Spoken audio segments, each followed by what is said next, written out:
Shalom, Bapak Ibu sekalian, kita berjumpa kembali di dalam siraman rohani siang hari ini. Namun sebelum kita lanjutkan, mari kita akan berdoa. Tuhan, terima kasih kami berjumpa kembali di dalam renungan atau siraman rohani pada saat ini. Dan bila Tuhan Roh Kudus akan menolong kami ketika kami merenungkan firman-Mu, akan hikmat yang daripada Tuhan, dan sungguh-sungguh memenuhkan hati kami, sehingga kami boleh mengatakan apa yang harus kami katakan menurut apa yang Roh Kudus berikan. Terima kasih ya Tuhan, kami percaya Engkau ada di tengah-tengah kami. Terpujilah nama-Mu, dalam nama Yesus kami berdoa. Amin.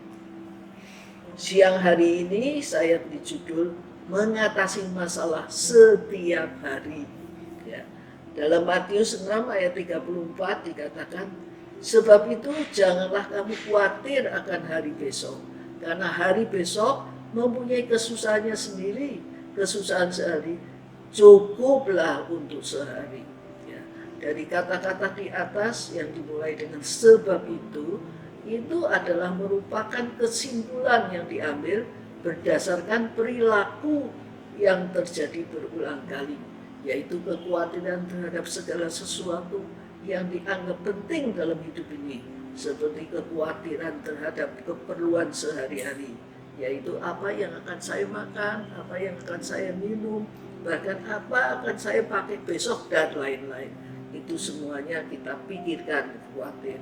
Kita tidak boleh sungguh-sungguh ya merupakan kesimpulan itu perilaku yang terjadi berulang kali dalam hidup kita. Ya. Kita seringkali berbicara tentang hari esok. Bahkan Tuhan tidak pernah menjanjikan hari esok. Itu di dalam Yakobus 4 ayat 13-15. Biarlah kita menikmati hari ini dengan sebaik-baiknya.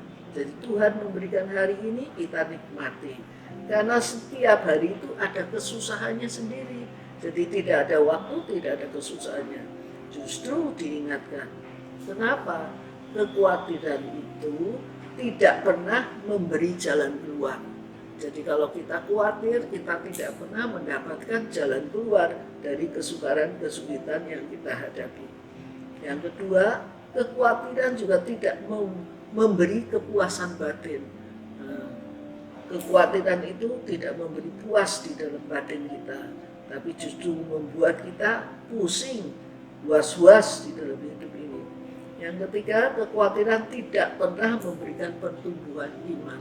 Jadi kalau kita khawatir, iman kita tidak pernah akan bertumbuh. Itu kekhawatiran. Ya.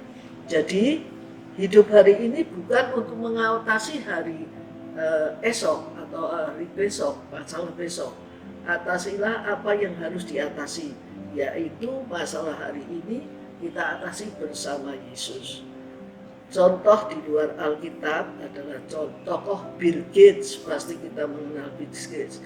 Dia tidak secara tiba-tiba menjadi orang terkaya di dunia.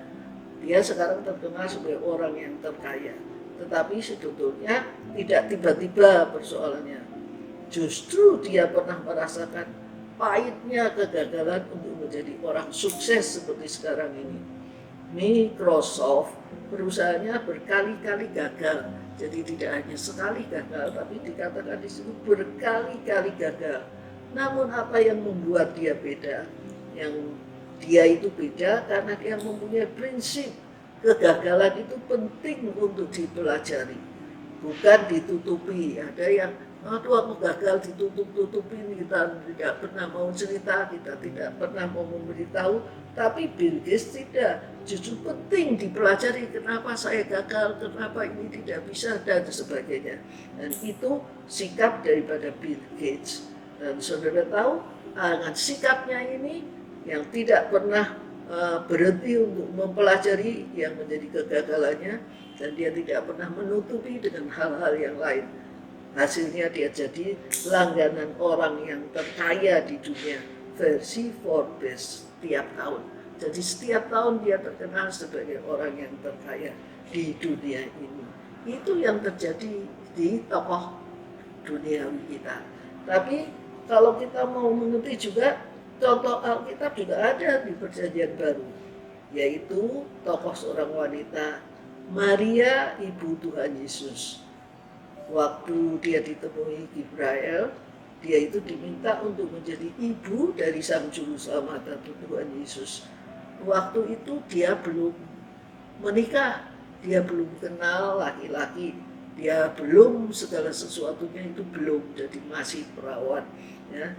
Dan saudara tahu di hukum di Yahudi, apabila ada perawan yang sampai hamil, dia akan mati dirajam, dia akan mati dirajam orang, dilemparin batu. Ya. Tapi kita boleh bersyukur. Kenapa? Karena dia tidak takut semuanya, semua masalah dihadapinya. Dan kata-kata yang terakhir yang dia katakan di dalam Lukas 1 ayat 38 dikatakan, sesungguhnya aku ini hamba Tuhan, jadilah padaku menurut perkataanmu itu. Dia menuruti hamba Tuhan, melakukan apa yang Tuhan mau. Jadi dia tidak takut dan gentar. Itu yang terjadi. Maria sungguh-sungguh menyerahkan hidupnya untuk Tuhan. Kegagalan-kegagalan tidak dia takuti. Kenapa? Karena dia tahu bahwa sebagai hamba Tuhan, dia harus melakukan apa yang Tuhan mau di dalam hidup ini. Jadi kita pun di dalam menghadapi masalah kita hari ini harus bersama-sama dengan Tuhan. Jadi jangan kita berpikir tentang masalah besok. Di situ dikatakan kesusahan sehari cukuplah untuk sehari. Jadi jangan ditumpuk-tumpuk, jangan ditimbun. Tetapi mari kita selesaikan masalah hari ini, kita lakukan hari ini juga. Dengan demikian kita akan dibebaskan dari segala khawatir, dari segala sesuatu akan dari besok. Jangan mikir akan besok lah. Tuhan aja tidak memikirkan untuk hari esok. Hari ini apa yang kamu lakukan, itu yang harus kita lakukan dan kerjakan. Jadi biarlah kita sungguh-sungguh mengerti. Jadi mulai hari ini, mari kita atasi setiap masalah hari ini untuk hari ini. Cukup sehari saja, jangan berlarut-larut. Tuhan pasti akan menolong kita. Kiranya kita mendapatkan kebenaran dari firman ini dan kita melakukan dalam hidup ini. Kesusahan sehari cukup untuk sehari saja. Jadi jangan numpuk untuk hal-hal besok. Tidak usah dipikirin, tetapi kita sungguh-sungguh melakukan apa yang hari ini bisa kita lakukan. Kita lakukan dengan baik. Terpujilah nama Tuhan. Tuhan memberkati saudara sekalian. Amin. Mari kita akan berdoa. Terima kasih dan syukur kami naikkan kepadamu ya Tuhan, karena Engkau sangat baik bagi kami. Tolonglah kami untuk tidak berpikir mengenai esok atau segala sesuatu masalah yang akan kami hadapi di hari-hari mendatang kami. Tapi ajarlah kepada kami untuk menyelesaikan masalah kami pada hari ini, sehingga kami boleh dibebaskan dari segala sesuatu yang merangsang atau yang menindih akan pikiran-pikiran kami untuk hari esok.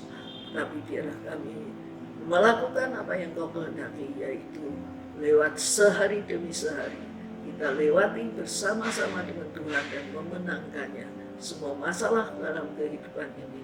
Dan saya yakin bahwa kita akan keluar dari segala masalah-masalah ini.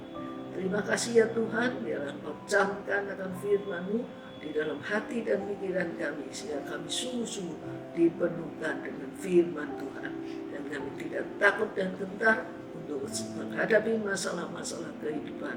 Dan kami percaya Tuhan, hari ini kami akan bebas bersama-sama dengan Tuhan, kami memenangkannya. Terpujilah nama-Mu, dalam nama Yesus kami berdoa. Amin.